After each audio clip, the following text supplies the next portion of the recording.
try? Should we try just sound for now? Yeah, because I do think that as the light continually diminishes, that it might kind of throw the system out of whack because it's trying to pick up the video, but you can't see anything. So, Okay, that's uh, fine. Let's just stick with yeah, sound for now.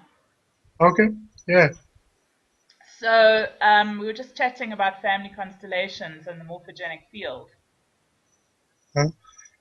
Um, so I don't know how I got into that. I'm just trying to remember how, what the link was. Like it was, do you remember? Like, Oh, how did we get into that conversation? Oh, I think I was, just trying to remember. wow. Well, I think I had mentioned the you know inherent interconnectivity or Right. interconnectedness of all Oh, things. yes, we were talking about ayahuasca. Uh-huh, and the And the then I was, web. that's right. Okay, so this last group that I ran using this sort of applied family constellations methodology, there was a lot of interest and kind of like I don't know, people were talking a little bit about this ayahuasca, what it does, and I was just wondering if you knew anything about it or had an opinion about it, or apparently it plays a role in opening up the brain and opening up the thymus and clearing out past trauma and all sorts of things. Yeah, it can be an amazing way to kind of change the tuning of the brain. So if you think of it's not just the brain, although that plays a significant role in it, because the brain without the body is really nothing. Right. But the biological system, you can think of it as an antenna, uh, and it's very actually an appropriate analogy, although it is somewhat more complex than that, and just it's much more than just an antenna. But you know the let's just focus on the like neurotransmitters. Hmm. They're tuning you into a specific frequency domain, which is your what you perceive as your immediate reality, and the influx of the compounds in ayahuasca, which are neurotransmitter analogs. They tune you into a much more expanded uh, reality, a different frequency domain. Right. I mean, And it ties into, I mean, by what I've heard from some people who have participated in it, it's very much, that unified field state, almost like yes, a light review, as if you had died. You can sort of access that frequency and see things as you would see them if weren't in your body, but you still have the benefit of being in your body. So, and while you can kind of certainly tap into that more expanded unified field, it's really also very strongly taps you into the earth-based consciousness, right, uh, because of the fact that it's plants. You're tuning into that frequency. Uh, you're harmonizing with that manifold harmonics, worlds within worlds, and of course, within that is the human uh, consciousness matrix as well. right. Um, Not exactly yeah, an easy one. yeah, yeah. So there's also, because of that, there's oftentimes a lot of fear-based, well, a lot of fears that have to be confronted because there's so much fear in our consciousness, in our collective consciousness, which is a great thing to see that and go through it. Especially uh, you know the concept of death and dying. I think is often a common motif in many of those experiences. And that's the path of the shaman, is to pass through death, uh, go through the veil, and that's it's a very powerful thing, an empowering thing. It's interesting. It ties into that black hole, into the white hole type metaphor in a way, because that's the shaman's journey, isn't it? To travel through that kind of wormhole to the other side and then back again. Yeah, yeah, yeah, yeah. And it's I think but it doesn't necessarily require um, the use of extraneous compounds. Right. Uh, You don't have to I take mean, drugs. oh, yeah, although that is an amazing tool and can be extremely helpful in facilitating our own kind of natural ability to tap into these states, to do the frequency modulation, to change what we're tuning into.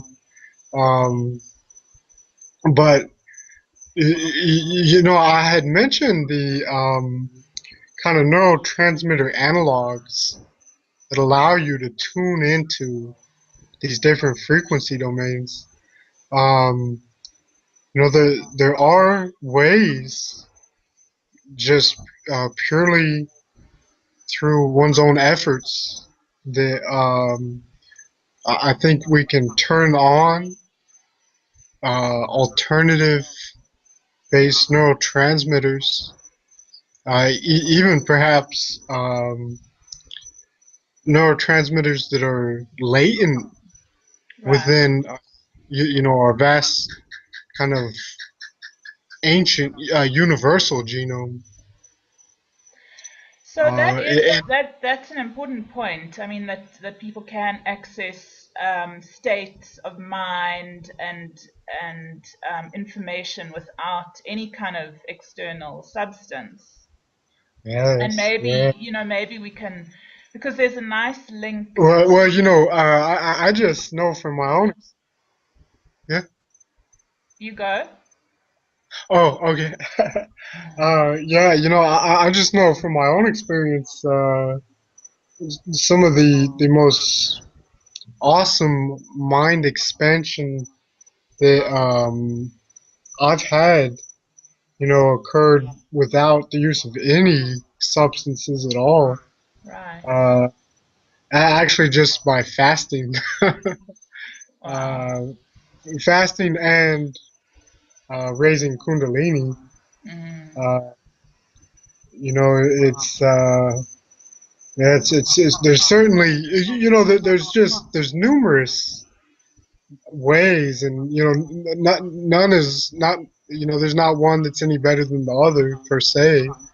Uh, I'm sure, I think that the more you can experience, the better. The more different ways you can experience, the better. But Yeah, yeah, and I mean one of the ways, I mean, I think it's quite important that we can talk about this information and just share it, is that this idea of sort of intention, right? And learning to intend a reality and then somehow go there or access it or bring it in. Um, And I mean, the constellations work is one way of doing it. Constellations is almost like using your body and your mind as a remote viewing or remote influencing or remote downloading tool. Which is what they are. Right. Yeah. And that people, you know, tend to want to go towards the past. And of course, we know that, the future and other dimensions and, well, what is called the future. I mean, it's quite an interesting conversation in itself. What is future? Well, Um, well, I think is a colloquial term. It's just a way for us to understand a certain aspect of the now moment. Uh, you know, so I think as long as we're aware that it's what we're talking about is now, just um, in a kind of different frequency of now that you know. It's okay to say, the future. so, just explain from your perspective what you mean by the future is now. Because sometimes, it takes a little bit of explaining. Because, we generally rehash the past Hmm. experiences in the now. So we don't experience the future as now. We don't experience new or expanded states of now. We experience misery, depression, sorry for ourselves. Yeah. Which almost all come from dwelling on the past. Right. Yeah, yeah. That's just, there's so many different ways, really, to explain how, uh, what we call the future is really uh, just a different aspect of the now moment. Um, I'm not sure which one would be the facilitate the kind of deepest understanding of how to envision that. Just because I think that they're all kind of really useful in understanding it completely.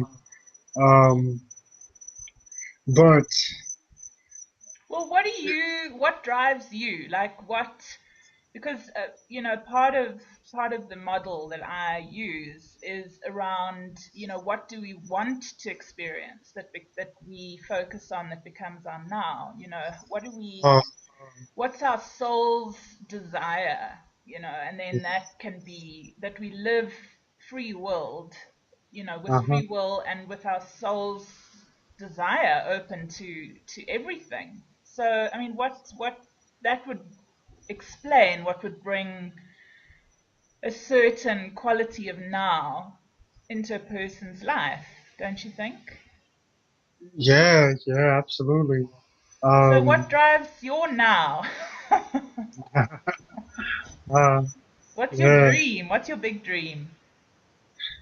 Um, well, it, it would really be to uh, see the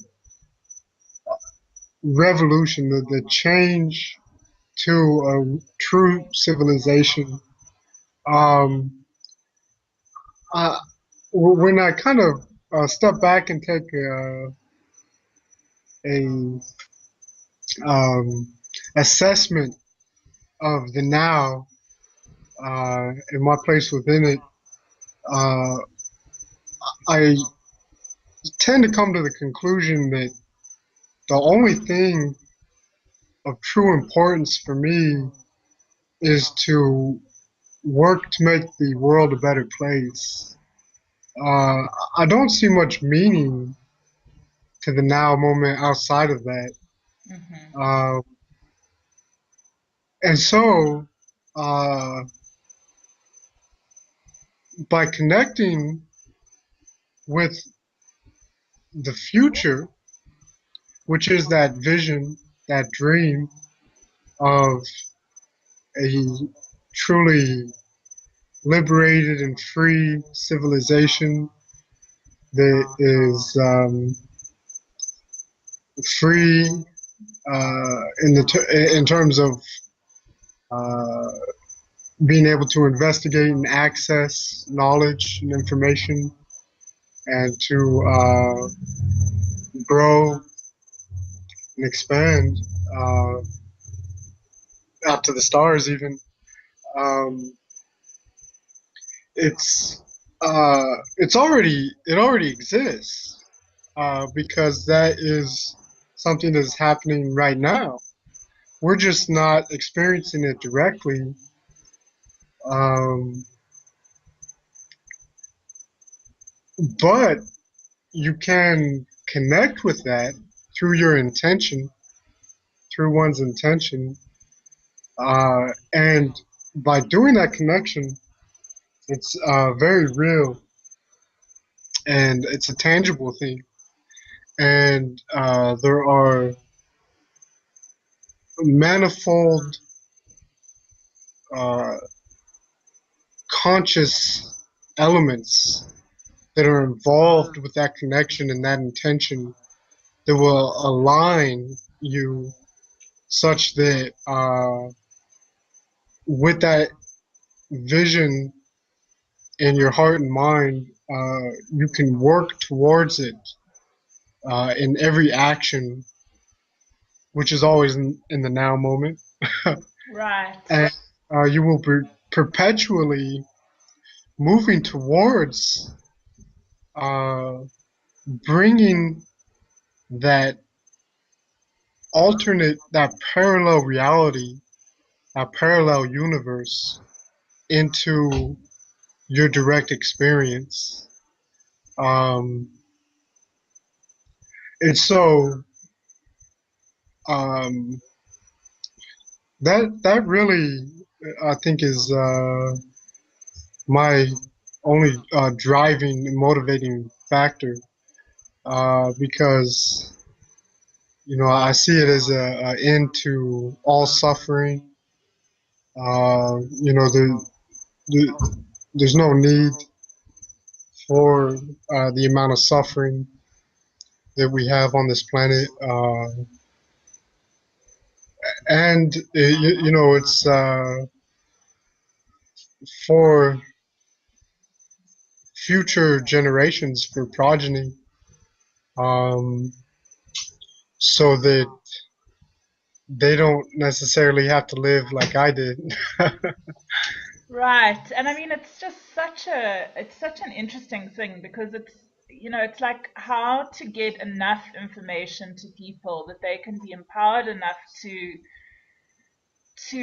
create something for themselves that's like a sovereign mindset and still be able to survive in the world. Because I know for myself, it's like I do the bare minimum of like I just do the work that I love, because I'm so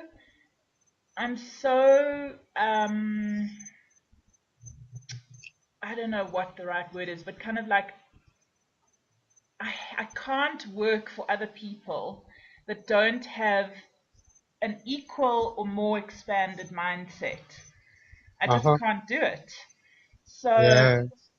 it means that my work is generally quite small, but of a very, very high frequency kind of consciousness and standard. But it's Uh, still, it's still growing. And I mean, in South Africa, it's still there definitely are people, but I mean, it's slowly but surely, because it's like, well, nobody with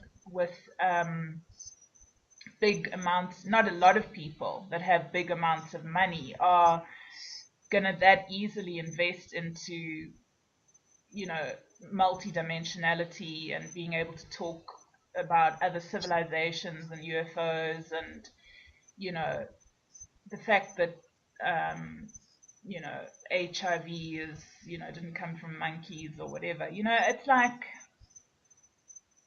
it's still quite a revolution that needs to happen. Yeah, yeah, but at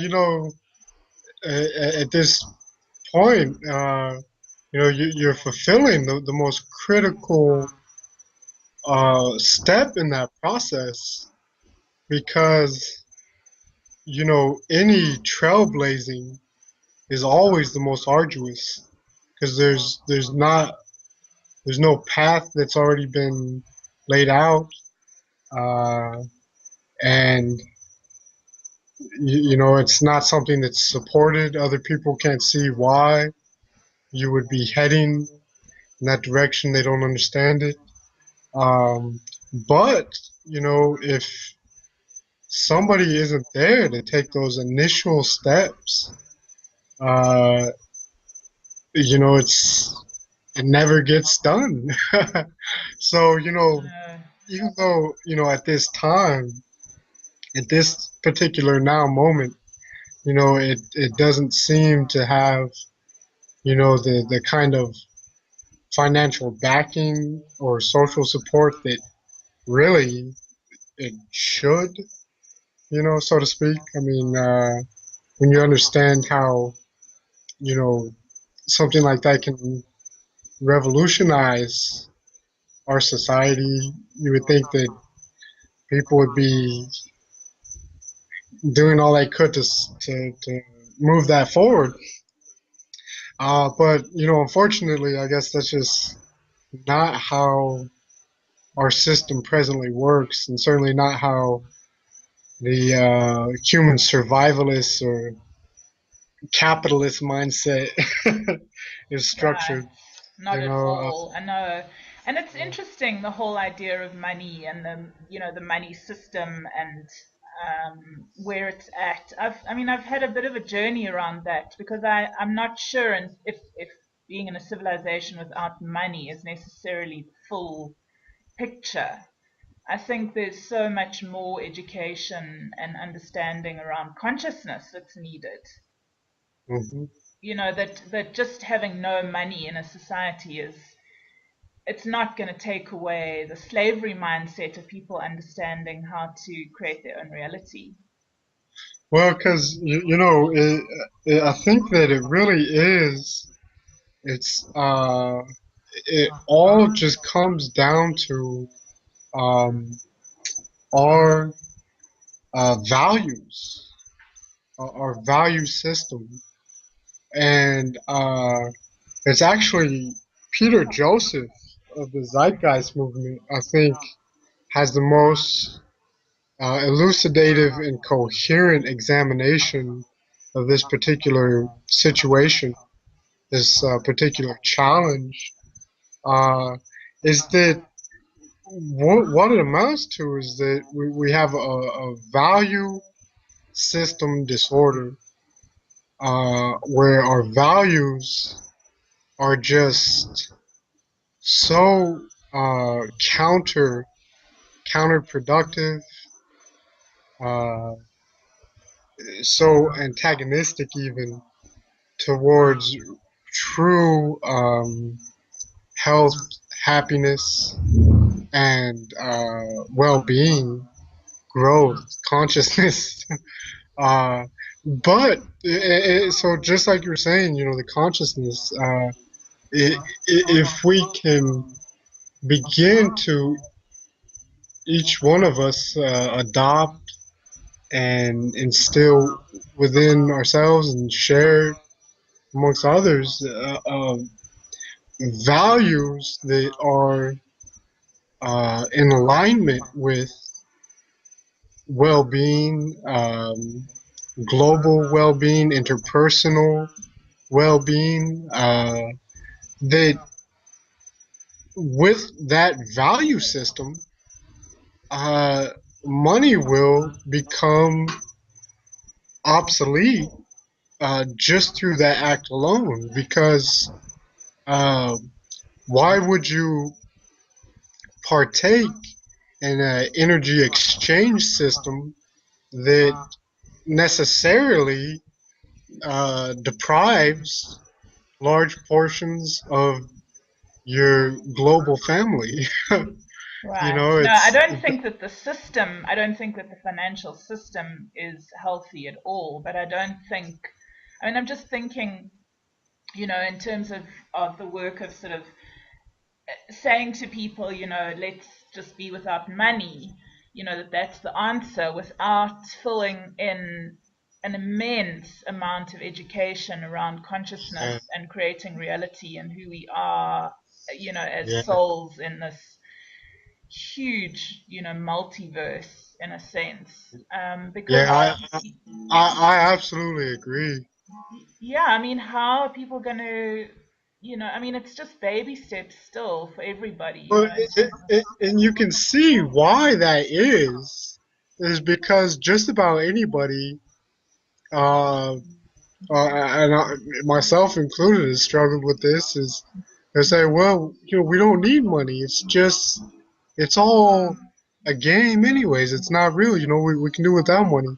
Instantly, it's like, well, what do we do then? Do we barter? Well, and that though is just showing that the the present status quo is so ingrained that uh, and the values that people have is so ingrained that they can't even imagine, you know, uh, a system without monetary exchange. Right. You know, so wouldn't it if you just got rid of all the money at this moment, quit using money? I don't know. I mean, maybe there's enough really conscious individuals like Michael Tellinger who could, step up to the plate and show people how that could work. You know, but I agree. It's like there needs to be um, a change in how people think and how they understand uh, what it is they're doing here, what it is that they're a part of. I know it's Uh, like all those fundamental, re-education pieces around consciousness and who we are and, how to re-identify ourselves, which is part of the multidimensionality work. And just opening up people's minds to the fact that we are creating our reality with our thinking and our choices and our actions all the time, and that there right, are possibilities for new behaviors, and new thoughts and new kind of, or even, I mean, I suppose they're not new, they're kind of ancient, but they're coming back. Um, like the idea of immortality, even, or total regeneration of the body. I mean, if you say to somebody, you don't have to die, it's like the most radical concept, that it's not even anywhere in the paradigm. It's like death is absolutely treasured. yeah. Well, and I just think, that alone would revolutionize everything. That alone. Uh, it wouldn't even necessarily have to be done. What if people were brought up with the idea of being eternal, immortal beings? Uh, what would your values be then? What would your objectives in life be then? Would it be to uh, take as much as you could from other people, get a job, and make as much money as you can so that you can retire not comfortably or get the most material goods you can? I mean, I just think that. uh, if people were actually had the choice of uh, defining the length of their lifespan, uh, I really believe that each and every person would naturally proceed to do what they got the most enjoyment in doing, what they love to do, which is usually creative and helpful things, almost always. Right. Uh, yeah, yeah, because you know, yeah, yeah, it's like I mean, there's I just think that that is a huge piece of it. Yeah, if I could like name two things, a couple of things, if people had the concept of a undefined lifespan from the beginning, and if there was sexual education, proper reproductive education. What do you Uh, mean? What do you mean by that? Just say more about uh, that. yeah, yeah. Well, I really, when I again take a kind of assessment of what I perceive as the state of our global society, global civilization, our reproduction habits are, yeah, I think that's an appropriate way to describe it, is really the source of a lot of our challenges, the problems that we face. So you mean Um, just unconsciously kind of having sex and having falling pregnant and having children and too many exa- children and that kind of thing? exactly. Because, uh, from what I know, uh, it's the choice to the act of reproducing can be 100% a conscious choice.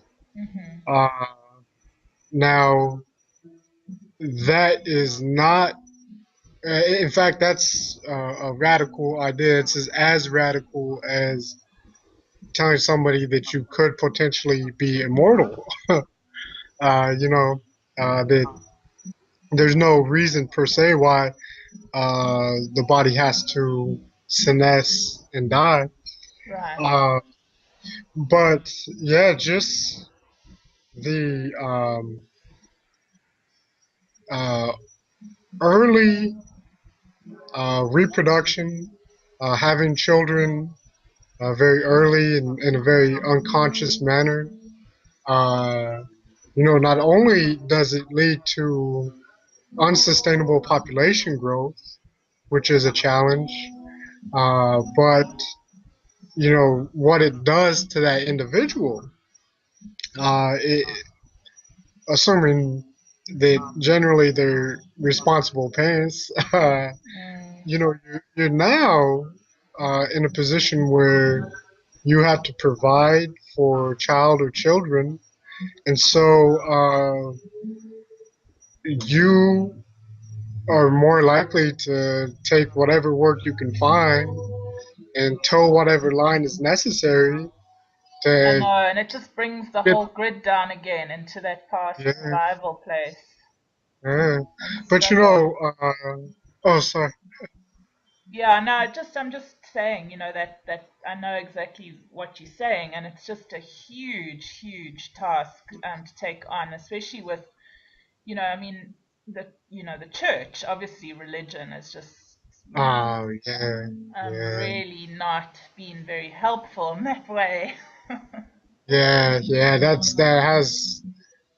is probably that's one of the major sources of this dysfunction within our society. Uh, because that also is a ancient understanding, an ancient practice um, the ability to control reproduction. Um, it's you know somewhat easily done. It can be easily taught and learned. So how do you Um, do it? well, so um, not even really considering our present day technologies, which of course are effective. There's the natural uh, methods by which it can be done, and the ancient practice of how it's known today is through tantric practices, Mm-hmm. but it has to do with chi energy, which was described in modern scientific parlance by Dr. Wilhelm Reich as orgone energy. Mm-hmm. Orgone got that particular appellation from the fact that he discovered this form of energy through orgasms. So orgasmic associated energy, Mm-hmm. orgone energy. So it is linked with sexual energy.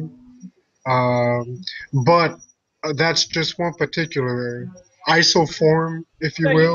mean it's so funny to talk about sex like that, but anyway, it's like so you mean you can use the energy of an orgasm in a direction of an intention. Oh, i in a sense, although it doesn't really work out that way in practice.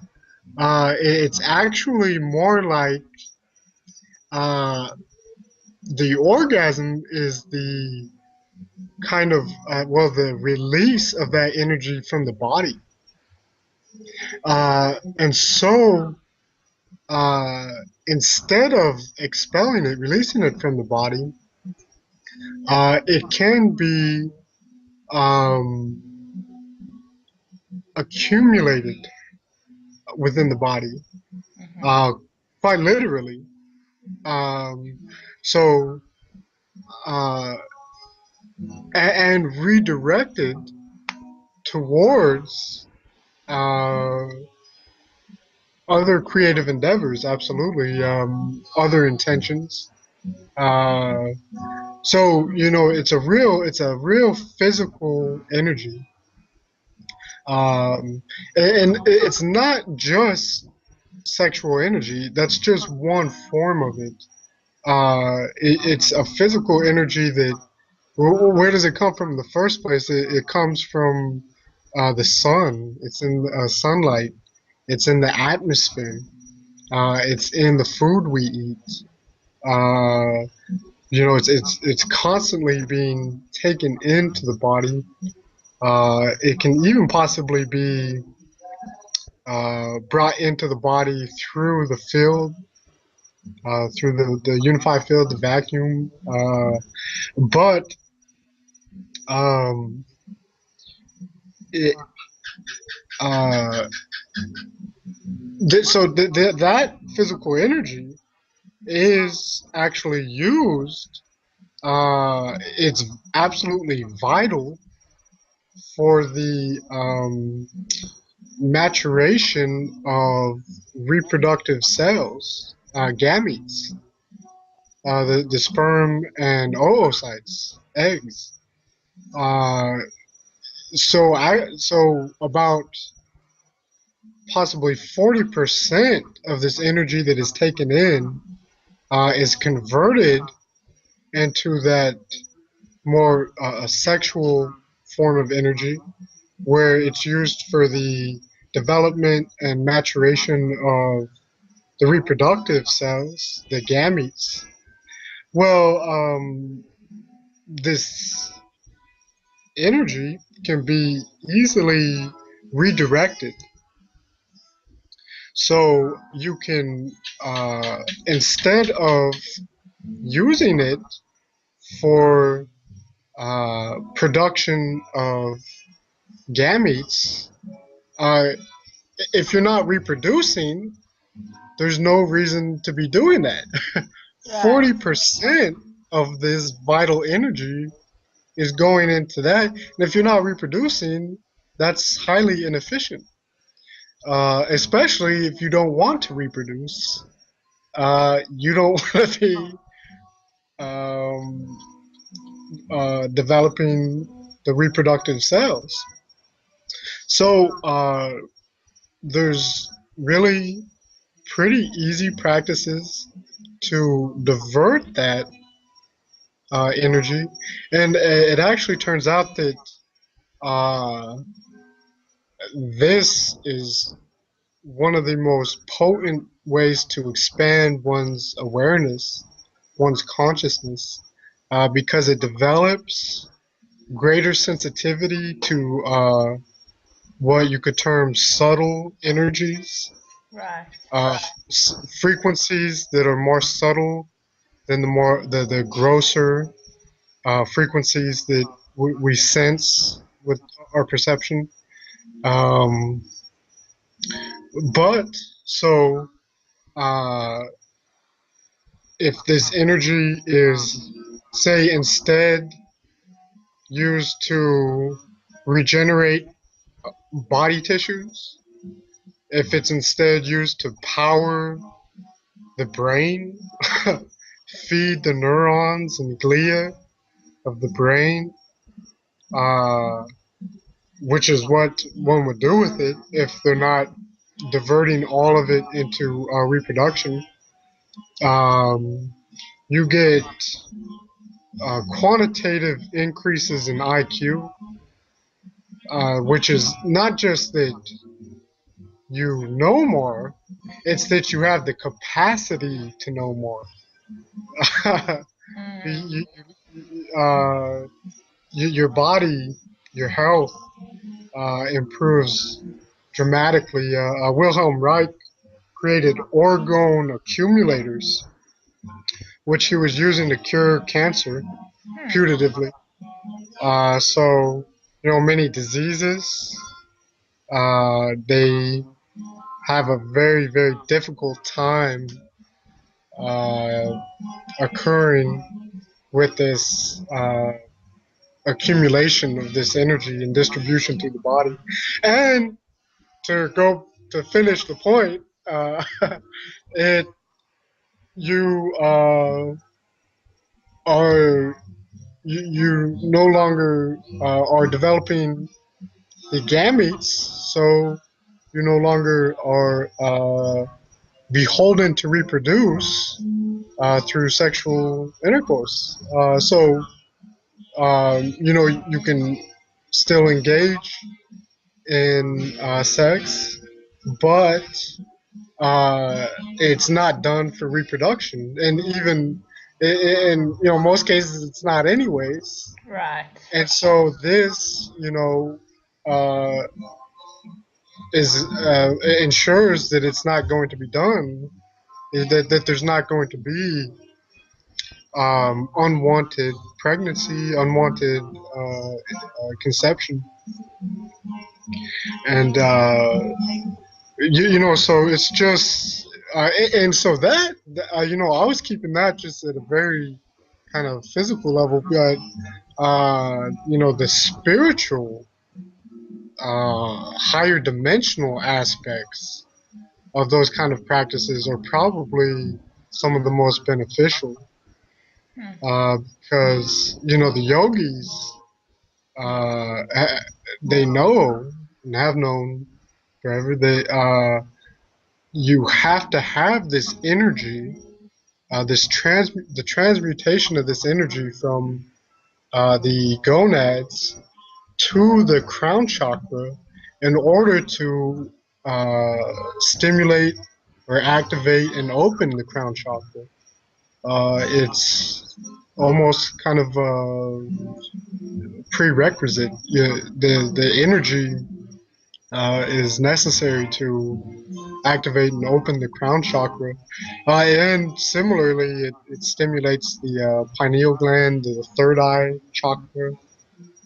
So it really, um, I mean, so that's one of the reasons why I say that that would be probably one of the most revolutionary things for our society is a proper sexual education and proper information about our reproduction, our reproductive system.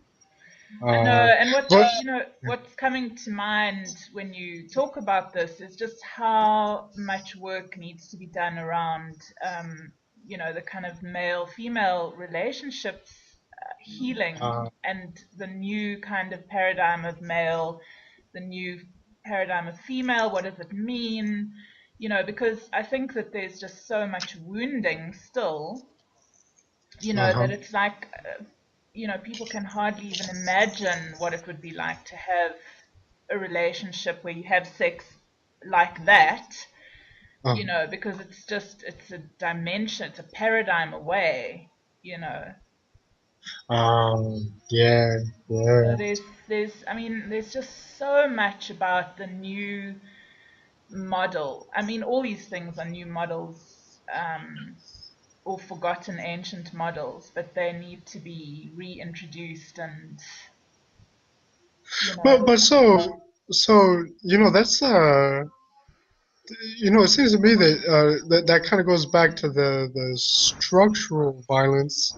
Although this that's not exactly structural violence, but there's almost kind of a violence between the male and female relationship within the male and female relationship.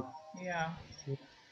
Um, not like an overt physical violence, but you know, although it does become apparent. No, it is. It's very violent. I mean, really. Yeah, It's yeah. like we had So to have a movie of the infrared scenes that go on in relationships, in our psyches and emotions and brains and thoughts and everything. I mean, it's horrific when it really kind of gets into the shadow side of stuff.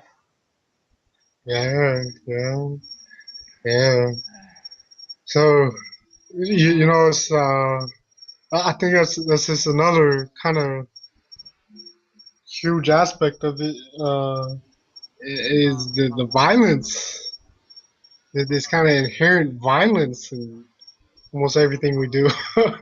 Yeah. uh, you I know, mean, it, William, and that ties so much into the history of the Earth. That kind of uh, the Anunnaki, type infiltration and the unbelievable confusion through religion, and so it's like we've got this stuff, these ancient memories with very few memories of anything working better for us, yeah, and very, yeah, very few models of how to do it differently, and so much mistrust around anybody that suggests something, something different.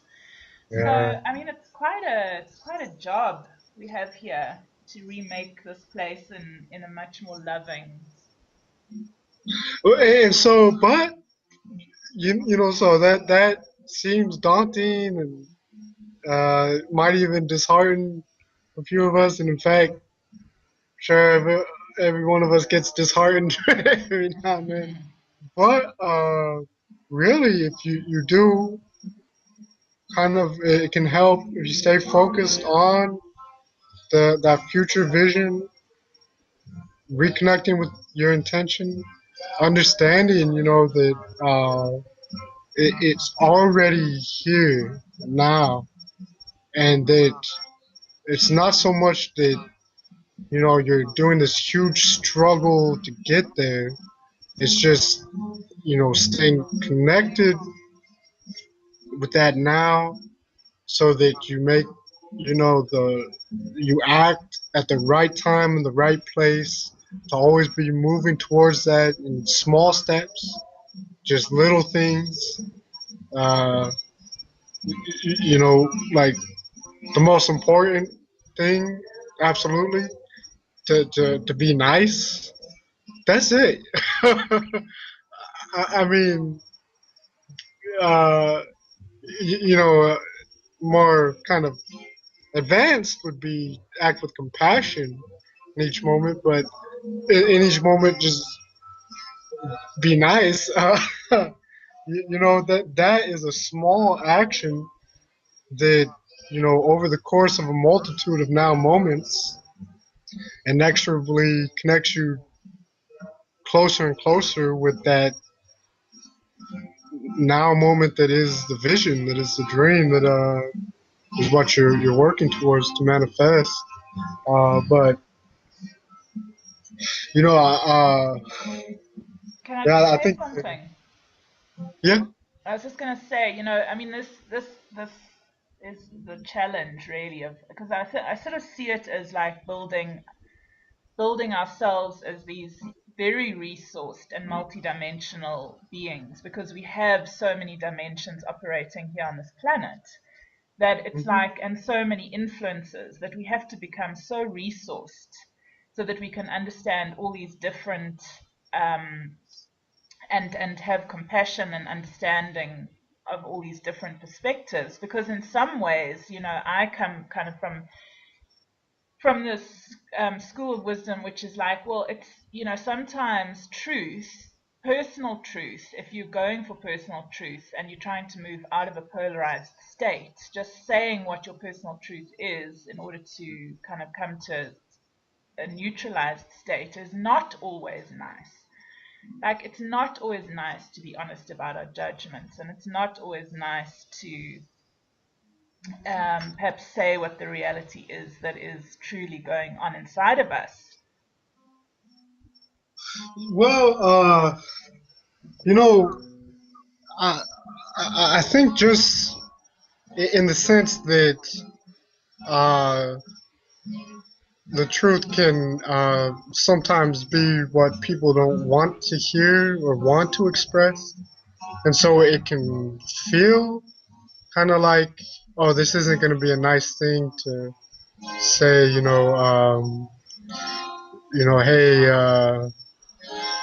uh, you know, uh, my friend, you're really angry a lot, and you say hurtful things to other people,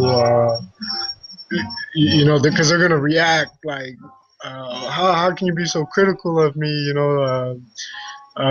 Just as kind of an example, I guess.